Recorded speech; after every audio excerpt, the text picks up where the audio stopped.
ओम साईराम साई बाबा कृपार आपण मैंने समस्ते भल था खुशी था। आज साई संदेश रे बाबा कहते मोर प्रिय संतान माने जोठी थाओ जो परिस्थिति रे भी थाओ ता मो साई नाम को स्मरण कर मनरे उच्चारण करने द्वारा सबू दुख कष्ट दूर होता है। तुमर एबे जहाँ भी समस्या आउ काहाकू जणाइबा दरकार नहीं, बास हृदयरू तांकू स्मरण कर आ तांको पाखरे बसी तुमर सबू दुख जणाओ।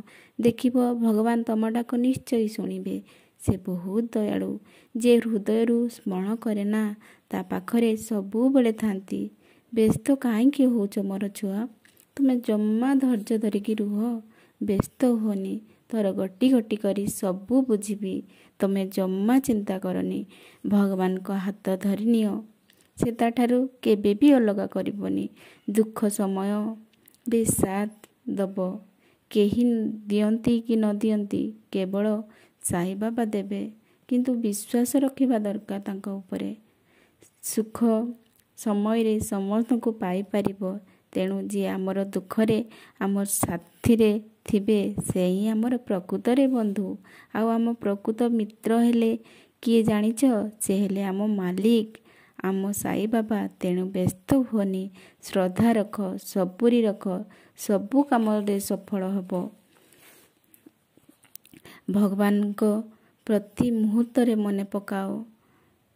एईटा भगवान को सेवा बोली भावी नेबा उचित। सबुठी अछंती भगवान, तमे जहाँ भी सबू किछि जहाँ भी मागिच ना दिने ना दिने आशा तमर पूरण हबो। व्यस्त हुअनी मोर संतान, देखिबो पुणी थरे सबू किछि ठीक होई जिवो। तमे आगे केमिति थिलो एई कथा बार बार भाबी निजको कष्ट दउछ ना, बरं एबे तुमको कौन करिबार अछि से चेष्टा रे लागी पड़।